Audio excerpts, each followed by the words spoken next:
Previously, in The Count of Monte Cristo, chapter 28, The Prison Register, a mysterious envoy from the firm Thomson and French arrives in Marseille, seeking information about Monsieur Morrel's finances and debt.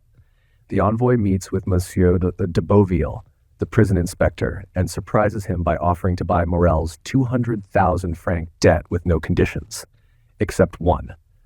The envoy requests access to the prison records, specifically those of the late Abbé Faria and Edmond Dantes.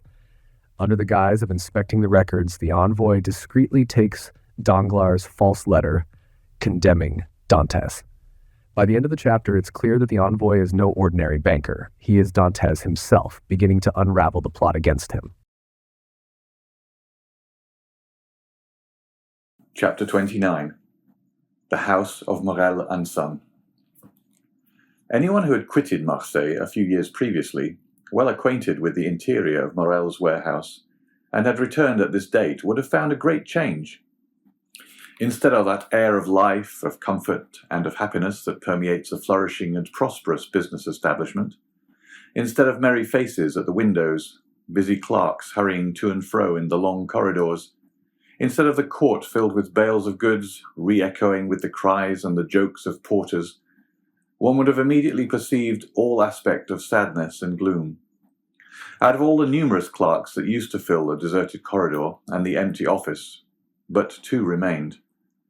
One was a young man of 23 or 24 who was in love with Monsieur Morrel's daughter, and had remained with him in spite of the efforts of his friends to induce him to withdraw.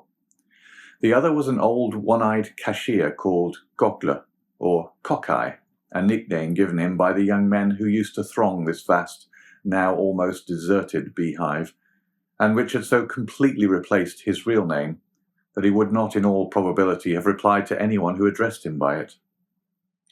Cocles remained in Monsieur Morrel's service, and a most singular change had taken place in his position. He had at the same time risen to the rank of cashier, and sunk to the rank of a servant. He was, however, the same Cocles, good, patient, devoted, but inflexible on the subject of arithmetic, the only point on which he would have stood firm against the world, even against Monsieur Morrel, and strong in the multiplication table which he had at his fingers' ends, no matter what scheme or what trap was laid to catch him. In the midst of the disasters that befell the house, Cocles was the only one unmoved. But this did not arise from a want of affection. On the contrary, from a firm conviction. Like the rats that one by one forsake the doomed ship even before the vessel weighs anchor, so all the numerous clerks had by degrees deserted the office and the warehouse. Cocles had seen them go without thinking of inquiring the cause of their departure. Everything was, as we have said, a question of arithmetic to Cocles, and during 20 years he had always seen all payments made with such exactitude that it seemed as impossible to him that the house should stop payment as it would to a miller that the river that had so long turned his mill should cease to flow. Nothing had as yet occurred to shake Cocles' belief. The last month's payment had been made with the most scrupulous exactitude.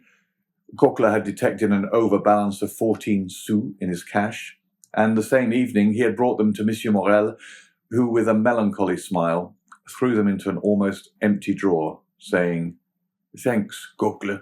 You are the pearl of cashier." Cocles went away perfectly happy, for this eulogium of Monsieur Morrel himself, the pearl of the honest men of Marseille, flattered him more than a present of 50 crowns. But since the end of the month, Monsieur Morrel had passed many an anxious hour.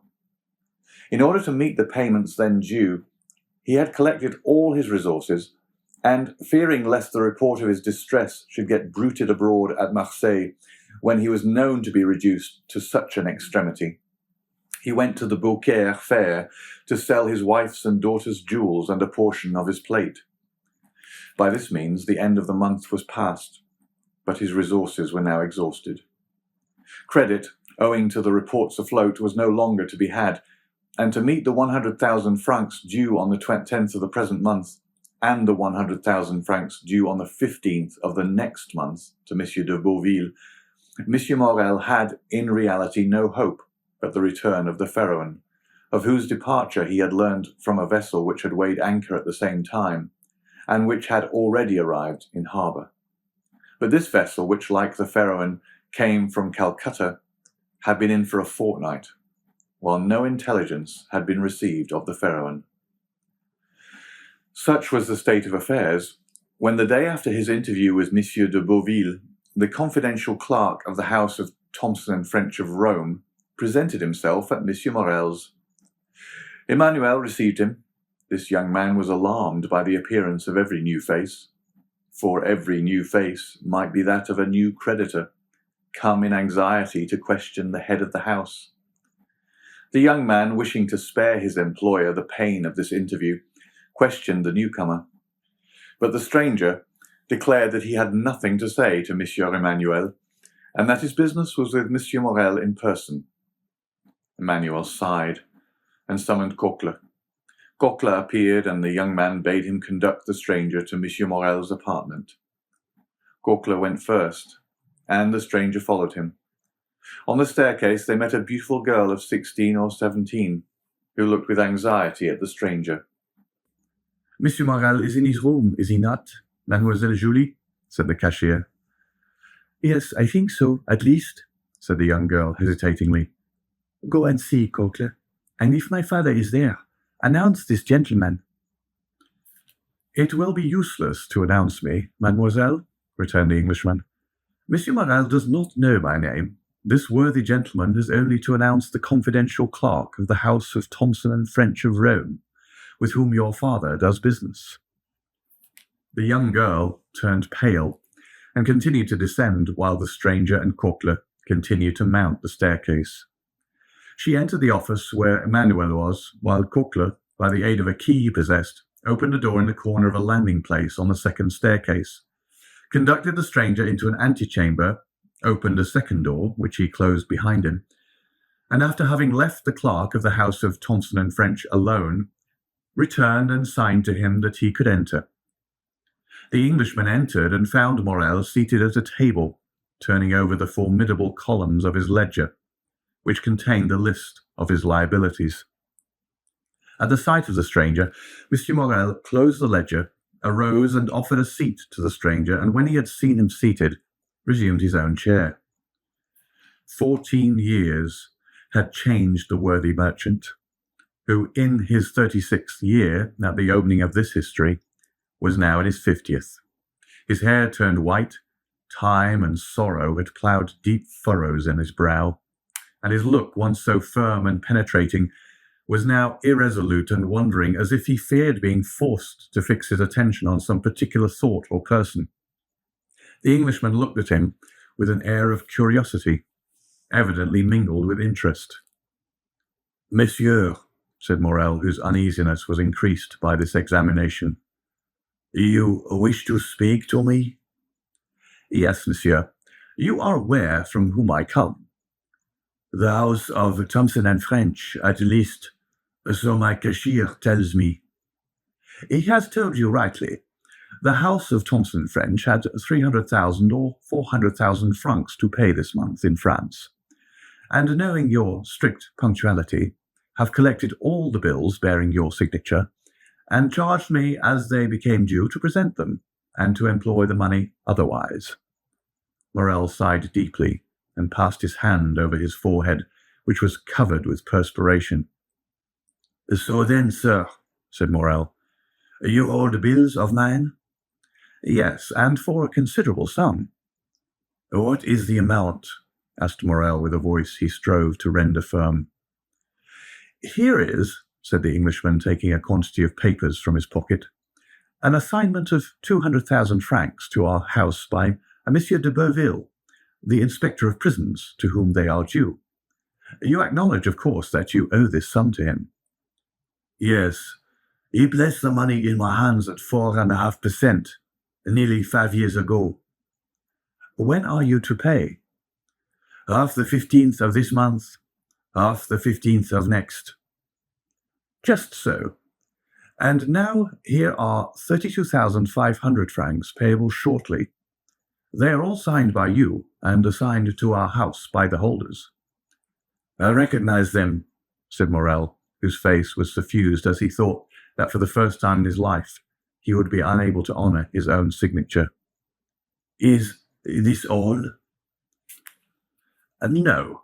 I have for the end of the month these bills which have been assigned to us by the house of Pascal and the house of Wilde and Turner of Marseille, amounting to nearly 55,000 francs in all, 287,500 francs. It is impossible to describe what Morrel suffered during this enumeration. 287,500 francs, repeated he. Yes, sir, replied the Englishman. I will not, continued he after a moment's silence, conceal from you that while your probity and exactitude up to this moment are universally acknowledged, yet the report is current in Marseille that you are not able to meet your liabilities. At this almost brutal speech, Morrel turned deathly pale. Sir, said he, up to this time, and it is now more than 24 years since I received the direction of this house from my father, who had himself conducted it for 35 years. Never has anything bearing the signature of Morrel & Son been dishonored.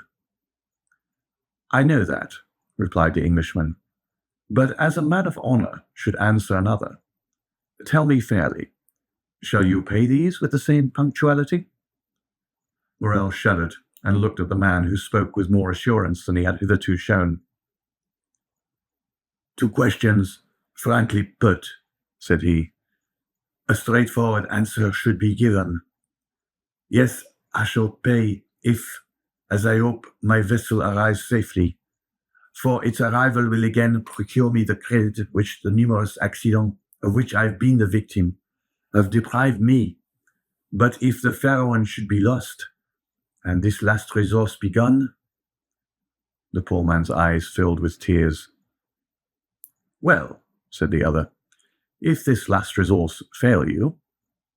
Well, returned Morrel, it is a cruel thing to be forced to say, but already used to misfortune, I must habituate myself to shame. I fear I shall be forced to suspend payment. Have you no friends who could assist you? Morrel smiled mournfully. In business, sir, said he, one has no friends, only correspondents. It is true, murmured the Englishman. Then you have but one hope. But one.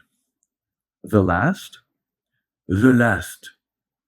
So that if this fail, I am ruined, completely ruined.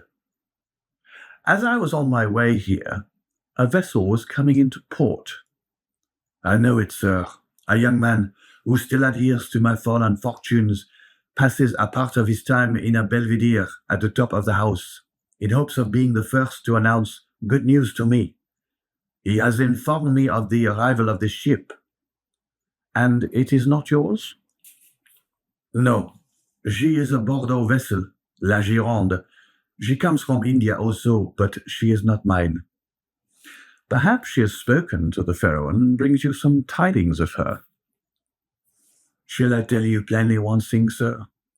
I dread almost as much to receive any tidings of my vessel as to remain in doubt. Uncertainty is still hope. Then in a low voice, Morrel added, This delay is not natural. The Pharaon left Calcutta the 5th of February. She ought to have been here a month ago. What is that? Said the Englishman. What is the meaning of that noise? Oh, cried Morrel, turning pale. What is it? A loud noise was heard on the stairs of people moving hastily and half-stifled sobs.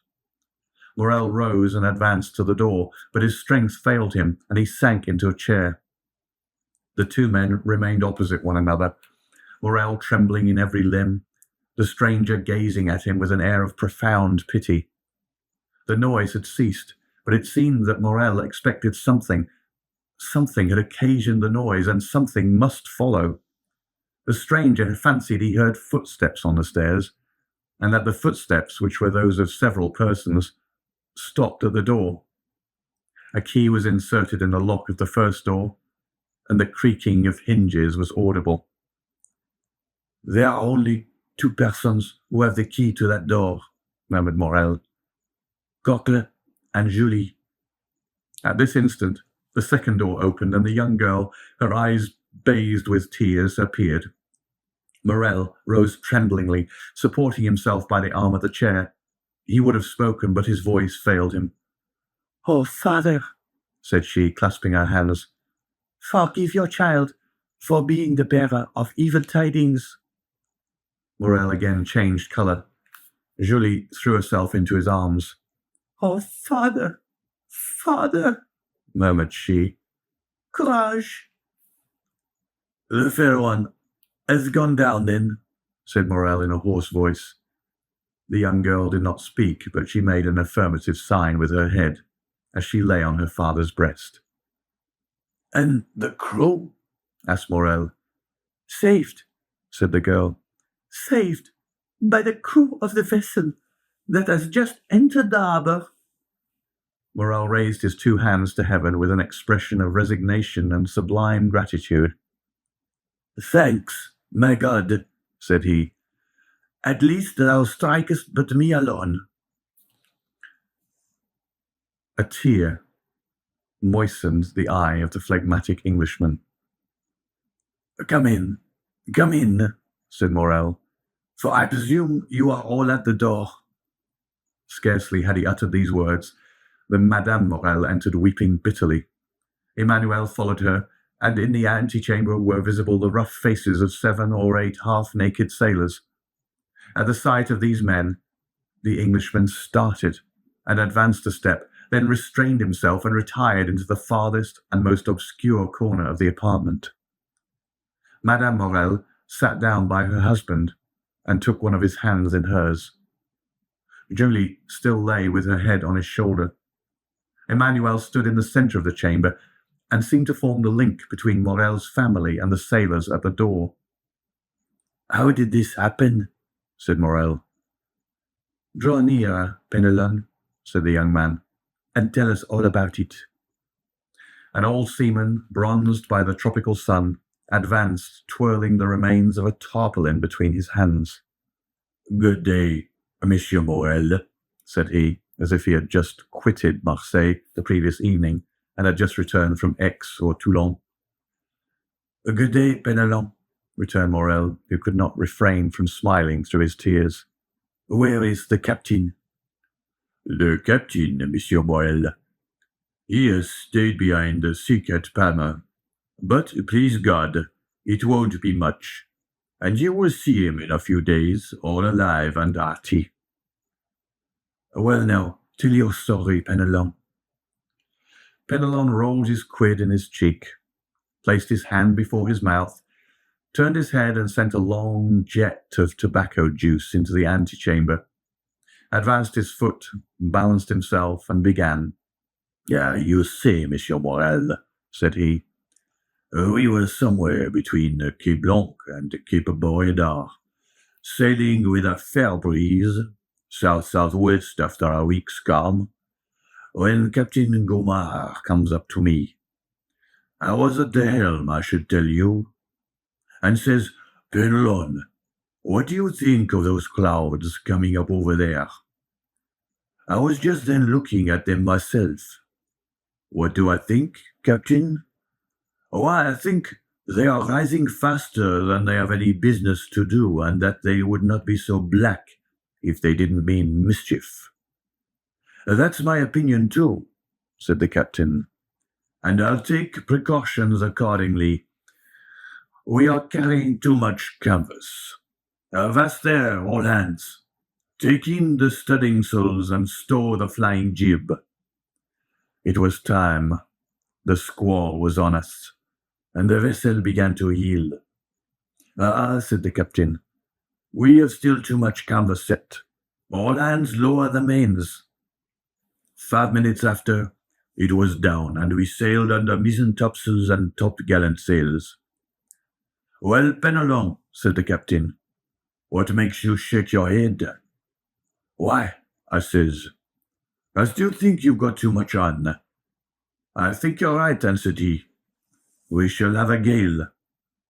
"A gale? More than that, We shall have a tempest, or I don't know what's what. You could see the wind coming, like the dust at Montredon. Luckily, the captain understood his business. Take in 2 reefs in the topsails, cried the captain. Let go the bowlines, all the brace. Lower the topgallant sails. Haul out the reef tackles on the yards. That was not enough for those latitudes, said the Englishman. I should have taken 4 reefs in the topsails and furled the spanker. His firm, sonorous, and unexpected voice made everyone start. Penelon put his hand over his eyes and then stared at the man who thus criticized the manoeuvres of his captain. "We did better than that, sir," said the old sailor respectfully. "We put the helm up to run before the tempest.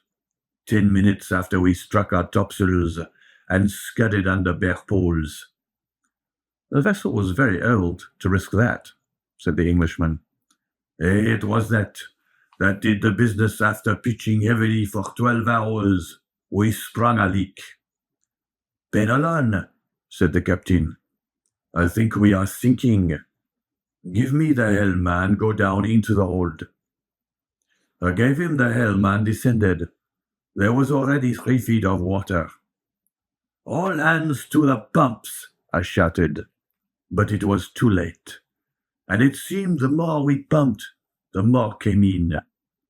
"Ah," said I, "after 4 hours' work, since we are sinking, let us sink. We can die but once." "That's the example you set, Penelon," cries the captain. "Very well, wait a minute." He went into his cabin and came back with a brace of pistols. "I will blow the brains out of the first man who leaves the pump," said he. "Well done," said the Englishman. "There's nothing gives you so much courage as good reasons," continued the sailor. "And during that time, the wind had abated, and the sea gone down. But the water kept rising. Not much, only 2 inches an hour, but still it rose. 2 inches an hour does not seem much, but in 12 hours, that makes 2 feet. And 3 we had before, that makes 5. "Come," said the captain, "we have done all in our power, and Monsieur Morrel will have nothing to reproach us with. We have tried to save the ship. Let us now save ourselves. To the boats, my lads, as quick as you can. Now," continued Penelon. "You see, Monsieur Morrel, a sailor is attached to his ship, but still more to his life. So we did not wait to be told twice. The more so that the ship was sinking under us and seemed to say, 'Get along, save yourselves.' We soon launched the boat, and all 8 of us got into it. The captain descended last, or rather, he did not descend, he would not quit the vessel, so I took him round the waist and threw him into the boat, and then I jumped after him. It was time, for just as I jumped, the deck burst with a noise like the broadside of a man-of-war. 10 minutes after, she pitched forward, then the other way, spun round, and then goodbye to the Pharaon. As for us, we were 3 days without anything to eat or drink, so that we began to think of drawing lots, who should feed the rest. When we saw La Gironde, we made signals of distress. She perceived us, made for us, and take us all on board. There now, Monsieur Morrel, that's the whole truth on the honor of a sailor.